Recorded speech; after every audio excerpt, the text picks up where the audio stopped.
Hello everyone, welcome to healthy flavours. నేను మీ సునీత కిరణ్. ఈరోజు నేను మీకోసం హోటల్ స్టైల్లో ఉప్మాని ఎలా చేసుకోవాలో చూపిస్తున్నానండి. ఇది చాలా రుచిగా ఉంటుంది. ఉప్మా చాలా సాఫ్ట్గా ఉంటుంది. ఈ చట్నీ కాంబినేషన్తో చాలా కమ్మగా ఉంటుంది. ఉప్మా అంటే ఇష్టపడిన వాళ్ళు కూడా ఒక్కసారి ఇలా ట్రై చేశారనుకోండి, మళ్ళీ మళ్ళీ ట్రై చేస్తారు. అంత బాగుంటుంది. బిగినర్స్ కూడా చక్కగా ఈజీగా చేసుకునే విధంగా ప్రతి చిన్న టిప్ తో పాటు ఈ రెసిపీని చూపించాను. తప్పకుండా ట్రై చేయండి. మీరు గనక మన ఛానల్ ని ఫస్ట్ టైం వాచ్ చేస్తున్నట్లయితే హెల్దీ ఫ్లేవర్స్ ఛానల్ ని సబ్స్క్రైబ్ చేసుకోండి. ఉప్మాని ప్లెయిన్ గా కాకుండా ఒక్కసారి ఇలా ట్రై చేయండి, మీకు చాలా నచ్చుతుంది. ఇక మనం రెసిపీలోకి వెళ్ళిపోదాం. ముందుగా హెవీ బాటమ్ ప్యాన్ తీసుకోండి. హెవీ బాటమ్ ప్యాన్ అనుకోండి, చక్కగా కుదురుతుంది రెసిపీ. డ్రై రోస్ట్ చేసుకోవడానికి కానీ రెసిపీకి కానీ కరెక్ట్గా కుదురుతుంది. నేను చూపించిన కప్పుతో కప్పున్నర ఉప్మా రవ్వని తీసుకున్నాను. ఇప్పుడు ఫ్లేమ్ని లోలో పెట్టుకొని డ్రై రోస్ట్ చేసుకోవాలి. కలుపుతూ ఉండాలండి. మీరు ఒకటే చోట వదిలేసారు అనుకోండి, ఏమవుతుందంటే కిందంతా కూడా మాడిపోయినట్టు అవుతుంది. ఒక 2 నుంచి 3 నిమిషాలు ఇలాగా డ్రై రోస్ట్ చేసుకోవాలి. ఇప్పుడు 1 టీ స్పూను నెయ్యి వేసుకుంటున్నామండి. ముందు ఒక 2 నుంచి 3 నిమిషాలు డ్రై రోస్ట్ చేసుకున్న తర్వాత అప్పుడు నెయ్యి వేసుకొని డ్రై రోస్ట్ చేసుకోండి. అప్పుడు నెయ్యి కూడా తక్కువ పడుతుంది, ఆ ఫ్లేవర్ కూడా ఈ రవ్వకి కరెక్ట్గా పడుతుంది. ఇలా కలుపుకుంటూ డ్రై రోస్ట్ చేసుకోవాలి. ఆ నెయ్యి అంతా కూడా ఈ రవ్వకు పట్టేలాగా కలుపుకోండి. ఇప్పుడు ఇలా అన్నప్పుడు కమ్మని వాసన వస్తుందండి, మంచి అరోమా వస్తుంది. ఈ స్టేజ్లో స్టవ్ ఆఫ్ చేసేసుకొని వేరే ప్లేట్లోకి తీసేసుకోండి. ఇప్పుడు మిగతా వెజిటబుల్స్తో పాటు ఇంత మాత్రం అల్లం సన్నగా తరిగి పెట్టుకోండి. ఇప్పుడు స్టవ్ ఆన్ చేసుకొని కొద్దిగా ఆయిల్ వేసుకున్నాను. ఎక్కువ ఆయిల్ పట్టదండి, ఆయిల్ కాస్త వేడెక్కాలి. ఫ్లేమ్ని లో టు మీడియం పెట్టుకోండి. ఇప్పుడు ఒక పావు టీ స్పూన్ ఆవాలు, 1 టీ స్పూను శనగపప్పు, 1 టీ స్పూను మినపప్పు వేసుకోవాలి. మీకు ఇష్టమైతే జీడిపప్పు కూడా వేసుకోండి.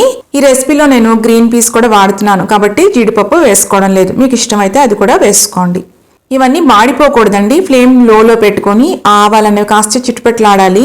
జస్ట్ ఫ్రై అయ్యి మంచి వాసన వస్తే సరిపోతుంది, అంతేగాని బ్రౌన్గా మాత్రం అవ్వకూడదు. ఇంకొకటి పట్ల అంటే పల్చగా ఉన్న ప్యాన్లో చేసుకున్నారనుకోండి, ఫ్లేమ్ని అడ్జస్ట్ చేసుకోండి. ఫ్లేమ్ని లోలో పెట్టుకోండి. ఇప్పుడు ఒక పెద్ద ఉల్లిపాయని సన్నగా తరుక్కొని వేసుకున్నాను. సన్నగా తరుక్కోవడం అనేది చాలా ఇంపార్టెంట్ అండి ఉప్మాకి. పెద్ద పెద్ద ముక్కలు ఉంటే బాగోదు. ఇవన్నీ కూడా జస్ట్ మగ్గాలంతే, అంతేకాని బ్రౌన్గా అవ్వకూడదండి, బాగోదు. అలా బ్రౌన్గా అయితే బాగోదు.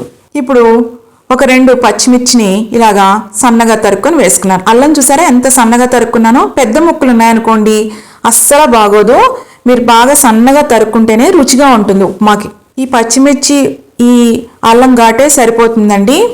అలాగే కరివేపాకు కూడా తీసేయకుండా తినాలి అనుకోండి, అది కూడా సన్నగా తరుక్కొని వేసుకోండి. మీకు ఇష్టం లేకపోతే ఇలా వేసుకోండి, మీ ఇష్టం. 2 విధాలుగాను బాగుంటుంది, ఆరోగ్యానికి కూడా చాలా మంచిది. ఇవన్నీ కూడా జస్ట్ మగ్గే వరకు ఫ్రై చేసుకోవాలి. బ్రౌన్గా మాత్రం అవ్వకూడదండి.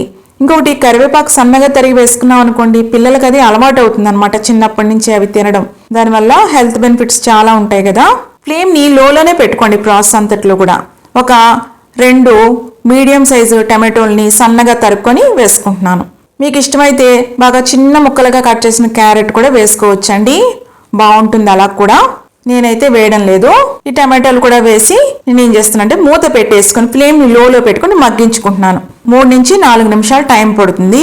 ఉప్మా ఉత్తిగా చేసుకున్నాం అనుకోండి, ఏం వేసుకోకుండా, పెద్దగా న్యూట్రిషనల్ వాల్యూ ఏమి ఉండదండి. కాకపోతే ఇన్స్టెంట్గా అయిపోతుంది, కాస్త ఇంట్లోనే చేసుకొని తినొచ్చు. ఇక్కడ చూస్తున్నారా, గ్రీన్ పీస్ని ఒక 5 నిమిషాలు ఉడకబెట్టుకున్నానండి. ఇది మార్కెట్లో దొరుకుతాయి కదా, అవి ఒలుచుకొని అవే వేసుకుంటున్నాను. లేకపోతే ఫ్రోజన్ పీస్ అయినా వేసుకోండి. ఉడకబెట్టిన వెంటనే నీళ్ళలో తీసేద్దండి, అందులోనే ఉంచేసేయండి. చక్కగా ఉడుకుంటే అప్పుడు తీసి వేసుకోండి కావాల్సినప్పుడు. గ్రీన్ పీస్ వేసాను కాబట్టి జీడిపప్పు అనేది వేయడం లేదు. ఇలా గ్రీన్ పీస్ వేసామనుకోండి, దీంట్లో ప్రోటీన్ ఉంటుంది, ఫైబర్ ఉంటుంది కాబట్టి ఆ ఉప్మాకి న్యూట్రిషనల్ వాల్యూ అనేది పెరుగుతుంది అనమాట. అలాగే చాలా కొద్దిగా పసుపు వేసుకున్నాను. ఆల్రెడీ గ్రీన్ పీస్ ఉడికిపోయాయి కాబట్టి ఎక్కువగా కుక్ చేయాల్సిన అవసరం లేదు. టమాటో కూడా చక్కగా మగ్గిపోయింది. ఎక్కువ అంటే మరీ సాఫ్ట్గా అయిపోకూడదండి, జస్ట్ కనిపిస్తూ ఉండాలన్నమాట, అలా అయితేనే బాగుంటుంది. ఇప్పుడు 1 కప్పు ఉప్మా రవ్వకి 3 కప్పులు నీళ్లు, అలా అయితే కాస్త గట్టిగా వస్తుంది. హోటల్ స్టైల్లో స్మూత్గా రావాలనుకోండి, అప్పుడు 1 కప్పు ఉప్మా రవ్వకి 3.5 కప్పులు నీళ్లు వేసుకోవాలి. ఇప్పుడు నేను 1.5 కప్పు రవ్వ వాడాను కదా, మొత్తంగా 5.5 కప్పులు నీళ్లు పడ్డాయి నాకు. ఇప్పుడు తగినంత ఉప్పు మాత్రమే వేసుకోండి. చట్నీలో కూడా ఉప్పు ఉంటుంది కాబట్టి చాలా తక్కువగానే వేసుకోండి, మరి ఎక్కువ వేసుకోవద్దు. ఆఖరిని మళ్ళీ అడ్జస్ట్ చేసుకోవచ్చండి. ఇప్పుడు చిటికెడు షుగర్ కూడా వేసుకోవాలి. అప్పుడు చక్కగా ఆ పంచదార వేసుకోవడం వల్ల ఫ్లేవర్స్ అన్ని కూడా చక్కగా బ్యాలెన్స్ అవుతాయి అన్నమాట. ఇవన్నీ కూడా కలుపుకోవాలి. మూత పెట్టి ఒక 1 మినిట్ కుక్ చేసుకోండి. మీడియంలో పెట్టుకుని బాయిల్కి రానివ్వండి. ఇప్పుడు కాస్త రుచి చూడండి. ఈ నీళ్లు రుచి ఎలా ఉండాలంటే జస్ట్ ఆ ఉప్పు అనేది కరెక్ట్గా సరిపోయినట్టు ఉండాలి. మళ్ళీ మూత పెట్టేసుకొని అది బాయిలింగ్కి రావాలి. ఎసరు అన్నది మరగాలి. ఇప్పుడు చూసారా ఎసరు కరెక్ట్గా మరిగిపోయింది. ఇప్పుడు డ్రై రోస్ట్ చేసుకున్న ఉప్మా రవ్వ ఉంది కదండి, ఇది మీరు అంతా ఏం చేస్తారంటే ప్లేట్లో వేసుకోకండి. బిగినర్స్ అనుకోండి సరిగ్గా వేసుకోలేరు. ఇది కలుపుకుంటూ సైమల్టేనియస్గా వేసుకోవాలన్నమాట, లేకపోతే ఉండలు కట్టేస్తుంది. అందుకని ఒక బౌల్లో వేసి పెట్టుకోండి, అప్పుడు ఈజీగా ఉంటుంది. ప్లేట్తో అయితే కష్టంగా ఉంటుంది, ఉండలు కట్టేస్తుంది అనమాట. ఇదంతా కూడా కలిపేసుకోవాలి. ఇప్పుడు ఇంత మాత్రం పాలు వేసుకోవాలండి.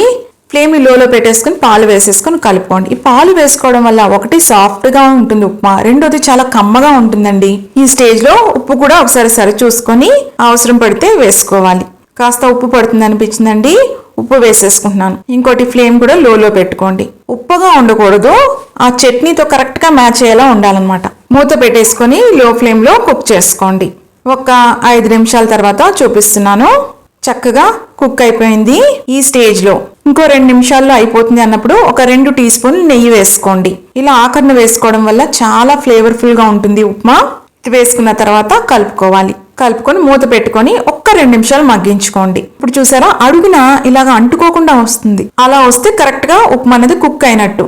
ముందు అలా లేదు, ఇప్పుడు చూస్తున్నారా అడుగున అంటుకోవడం లేదు. అప్పుడు ఉప్మా అనేది రెడీ అయిపోయినట్టు, కరెక్ట్ కన్సిస్టెన్సీ వచ్చినట్టు. ఇంకా స్టవ్ ఆఫ్ చేసేసుకొని సర్వ్ చేసుకోవడమేనండి.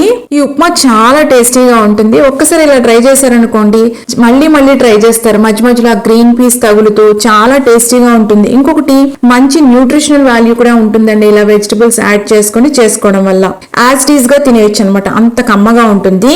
ఇప్పుడు చట్నీ కోసం ఒక పాన్ లో కొద్దిగా ఆయిల్ వేసుకోండి.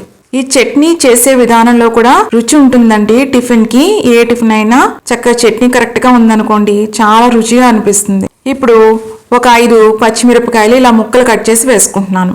ఫ్లేమ్ ని లోలో పెట్టుకొని కుక్ చేసుకోండి. ముక్కలు కట్ చేసుకోండి, లేకపోతే అవి పేలినట్టు అవుతాయి.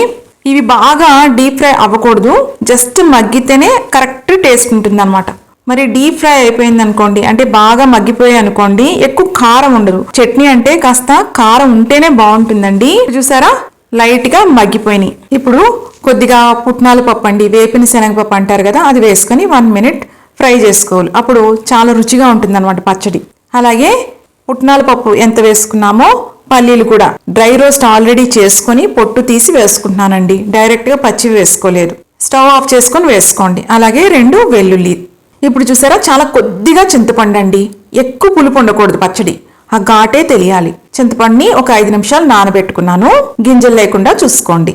ఇప్పుడు చల్లగా అయిన తర్వాతే ఈ అన్నీ కూడా మిక్సీ జార్లో వేసుకోవాలి. ఎప్పుడు వేడి మీద చేసుకుంటే రుచి అంతా పాడైపోతుందండి, అలా మాత్రం చేయొద్దు. అలాగే ఒక చిన్న కొబ్బరి ముక్క ఇలా సన్నగా తరుక్కొని వేసుకుంటున్నాను. అప్పుడు చక్కగా నలుగుతుందండి. అంటే బిగినర్స్కి ఇలా చిన్న చిన్నవి కూడా చెప్పామనుకోండి చాలా ఈజీగా చేసుకోగలుగుతారని ఇవన్నీ నేను చెప్తున్నాను అనమాట. అలాగే తగినంత ఉప్పు వేసుకోవాలి. ఒకటేసారి ఎక్కువ వేసుకోవద్దండి, మిక్సీ పట్టేటప్పుడు మధ్యలో రుచి చూసుకొని అవసరం పడితే మళ్ళీ వేసుకోవచ్చు, లేకపోతే ఆఖరణ కూడా కలుపుకోవచ్చు. చింతపండు కూడా వేసేసుకుంటున్నాను, నీళ్లతో పాటు వేసేసుకోండి. ఇప్పుడు ఒకసారి పట్టిన తర్వాత ఇలా ఉంది కదా, ఇప్పుడు తగిన నీళ్లు పోసుకొని లేకపోతే అవసరం పడినంత పోసుకొని మెత్తగా మిక్సీ పట్టుకోవాలి. ఇంకొకటి ఉప్మాలోకి కాస్త చట్నీ జారుగా ఉంటేనే బాగుంటుంది, గట్టి చట్నీ బాగోదండి. హోటల్స్లో అది కూడా జారుగానే ఇస్తారు కదా మనకి చట్నీ, అలా ఉంటేనే చాలా రుచిగా ఉంటుంది. ఇప్పుడు ఇదంతా కూడా ఒక బౌల్లోకి తీసేసుకోవాలి. చట్నీ చేసే విధానంలో ఒక రుచి ఉంటుందండి, దాని కాంబినేషన్గా కరెక్ట్ టిఫిన్ ఉండాలన్నమాట. 2 కాంబినేషన్తోనే ఆ టిఫిన్ అనేది కరెక్ట్గా టేస్టీగా ఉంటుంది. ఇప్పుడు పోపు పెట్టుకోవాలి. చాలా కొద్దిగా మాత్రమే ఆయిల్ వేసుకోండి. ఆయిల్ బాగా వేడెక్కిన తర్వాత మాత్రమే ఒక్క 1/2 టీ స్పూన్ కంటే తక్కువగా ఆవాలు వేసుకోవాలి. అలాగే 1/2 టీ స్పూన్ కంటే చాలా తక్కువగా జీలకర్ర, ఇవన్నీ కూడా కాస్త చిటపట్లాడుతున్నప్పుడు కొద్దిగా మినపప్పు, ఇవన్నీ కూడా మాడిపోకూడదండి. అలాగే కరివేపాకు వేసుకోండి. ఇవన్నీ మాడిపోకూడదు, జస్ట్ ఫ్రై అయ్యి చిటపట్లాడితే సరిపోతుంది. ఇప్పుడు స్టవ్ ఆఫ్ చేసేసుకొని పోపు అంతా కూడా ఈ చట్నీలో వేసేసుకోవాలి. వెంటనే కలిపేసుకోకూడదండి, ఆ సువాసన అంతా పోతుంది. ఇలాగ వేసేసుకున్న వెంటనే ఏం చేయాలంటే మూత పెట్టేసుకొని 2 నిమిషాల తర్వాత కలుపుకోండి. వెంటనే కలుపుకోకూడదు, ఏ పోపు అయినా సరే. 2 నిమిషాల తర్వాత కలుపుకుంటున్నాను. ఇలా ఉండాలండి కన్సిస్టెన్సీ. ఉప్మాలో చట్నీ మరీ ఘాటుగా ఉండకూడదు, కమ్మగా ఉండాలన్నమాట, లైట్ గా స్పైసీగా ఉండాలి. ఇంకోటి చిటికెడు పంచదార వేసుకోండి, గ్రైండ్ చేసేటప్పుడు కమ్మగా ఉంటుందన్నమాట చట్నీ. ఇదొక టిప్, ఫాలో అవ్వండి. సర్వ్ చేసే పద్ధతి కూడా చూపిస్తున్నాను. ఒక బౌల్ కి మనం కాస్త నెయ్యి పట్టించుకొని అప్పుడు ఉప్మాని దీంట్లో వేసుకుని ఇలా సర్వ్ చేసుకోండి. అంటే పిల్లలు లేకపోతే కొంతమంది పెద్దవాళ్ళు కూడా ఇష్టపడరు కదా ఉప్మాని, అప్పుడు ఇలా చక్కగా సర్వ్ చేసాం అనుకోండి, ఇష్టంగా తింటారు. ఒక్కసారి అలవాటు అయితే ఇంకా అది విడిచిపెట్టరండి. ఈ ఉప్మా ఎలా ఉంటుందంటే హోటల్స్ లోని రెస్టారెంట్స్ లోని తింటాం కదండి, అంత బాగుంటుంది అనమాట. సో ఇంట్లోనే హ్యాపీగా హోటల్ స్టైల్ ఉప్మాని ఎంజాయ్ చేయొచ్చు. తప్పకుండా ట్రై చేయండి. ఎలా వచ్చిందో కూడా కమెంట్స్ లో పెట్టండి. చాలా సాఫ్ట్ గా ఈ కమ్మని చట్నీ కాంబినేషన్ తో చాలా బాగుంటుంది. మీకు గనక రెసిపీ నచ్చినట్టయితే లైక్ చేయండి, షేర్ చేయండి. ఇలాంటి ఇంట్రెస్టింగ్ రెసిపీస్ కోసం హెల్దీ ఫ్లేవర్స్ ఛానల్ ని సబ్స్క్రైబ్ చేసుకోండి. చాలా టేస్టీగా కుదిరిందండి. అలాగే మంచి న్యూట్రిషనల్ వాల్యూ కూడా ఉంది వెజిటబుల్స్ యాడ్ చేయడం వల్ల. తప్పకుండా ట్రై చేసి ఎంజాయ్ చేయండి. మళ్ళీ మరొక ఇంట్రెస్టింగ్ రెసిపీతో మిమ్మల్ని కలుస్తాను. అంతవరకు stay healthy, happy. Thank you.